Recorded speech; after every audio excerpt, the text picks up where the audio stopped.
تھا بڑھاپا. جس کو بڑھاپا مل گیا وہ بھی اسلام پہ ملا ہے, اس کے لیے وہ نعمت ہے. آج لوگ یہ کہتے ہیں نا, ارے بڈھا ہو گیا اب مسجد نہیں جائے گا تو اور کیا کرے گا, کام دھندا کیا ہے.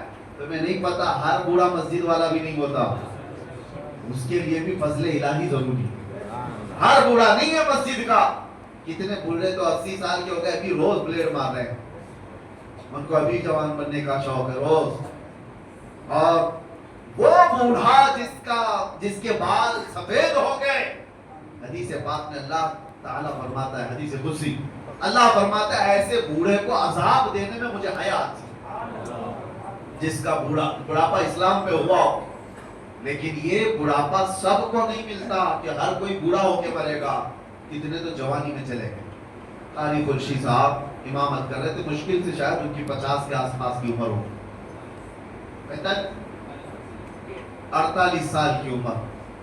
جبکہ نظام یہ بتایا گیا 40 سال کے بعد جوانی شروع ہوتی پہلے.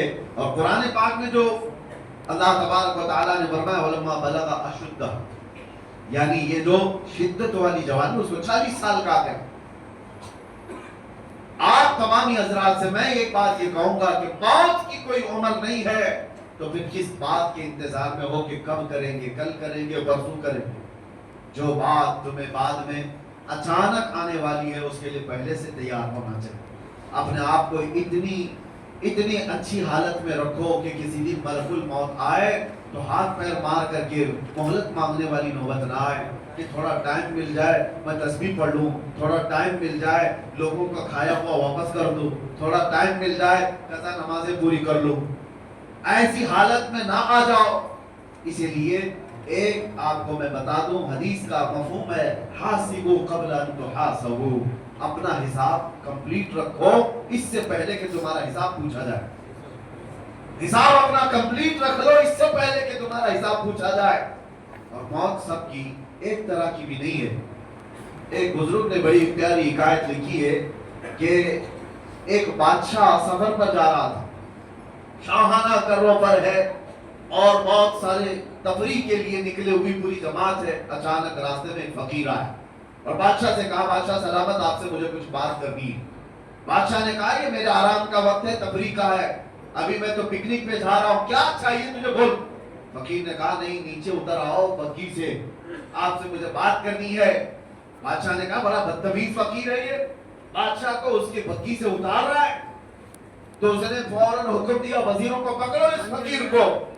فقیر نے اپنا جبہ وا کیا, کھولا اور اس کے بعد بادشاہ کو کھینچ کر نیچے اتارا اور کہا پہچان مجھے, میں ملک الموت اسرائیل, میں ملک الموت اسرائیل ہوں.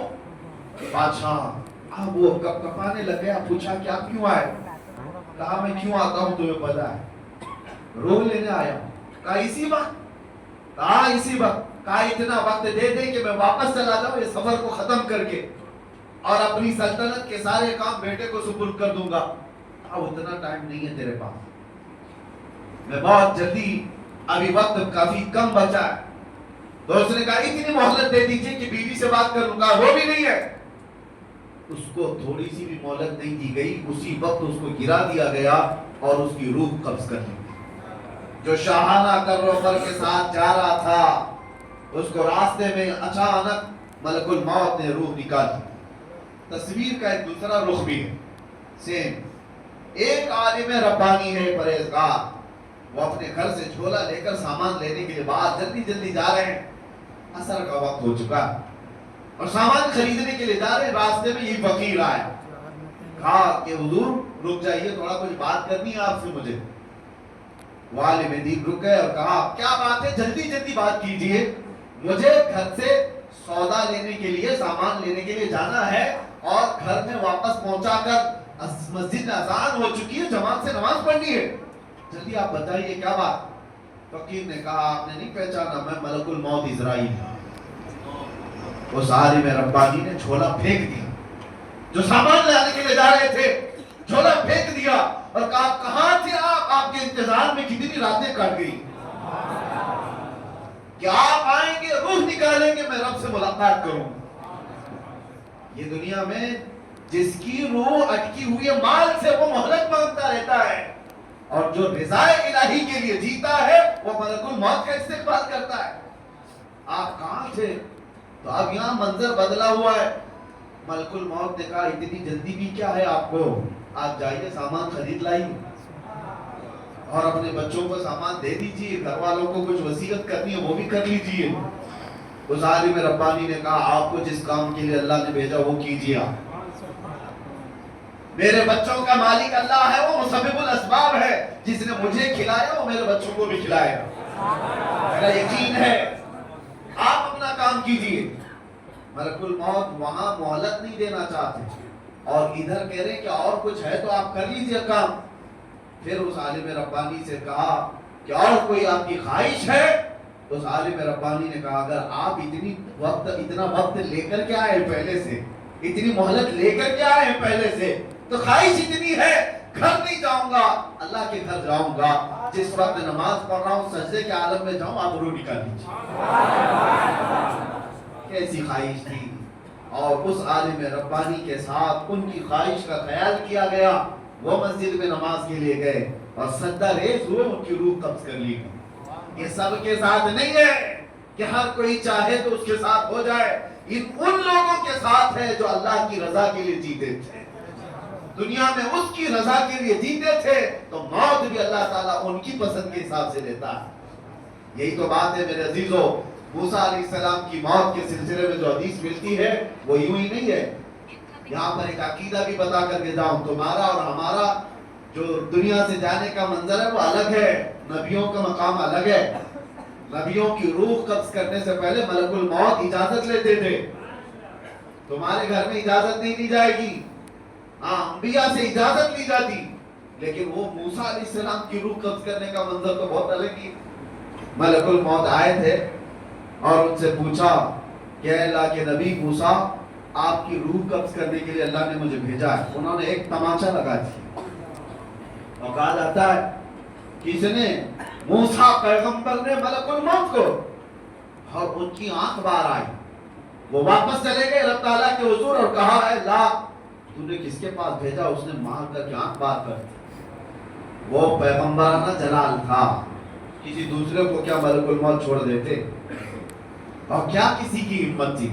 یہاں یہ عقیدہ مجھے بتانا ہے وہ خبیثوں کو سمجھنا چاہیے جو نبی کو اپنے برابر سمجھتے ہیں. کبھی آپ جو برابر کہتے بڑے بھائی کی طرح ہماری طرح بشر تھے، تم بھی ملک الموت کو تھوڑا انگلی اٹھا کے دکھاؤ، پتہ چلے گا تم کو کہاں پہنچا دیا جائے. وہ نبی کی شان ہے. اللہ اپنے محبوبوں کو یہ طاقت دیا ہوا. اللہ تعالیٰ نے نہیں فرمایا کہ نظام میں خلل ہو گیا، نہیں، رب تعالیٰ نے فرمایا اے اسرائیل جاؤ دوبارہ اور ایک گھنے بالوں والا بکرا لے کر جاؤ اور ان سے کہو کہ اس بکرے کے جسم پر ہاتھ رکھیں، ان کے ہاتھ کے نیچے جتنے بال آئیں گے اتنی عمر ان کی بڑھا دی جائے گی، اتنی زندگی ان کو دی جائے گی.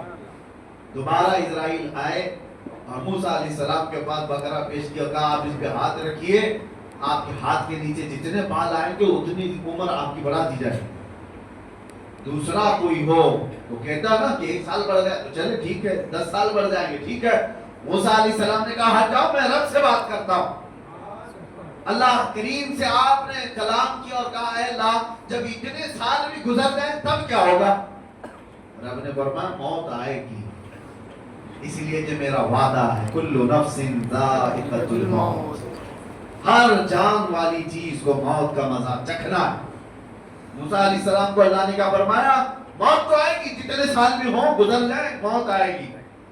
تب موسیٰ علیہ السلام نے کہا جب موت آنا ہی ہے تو اب کیا تب کیا.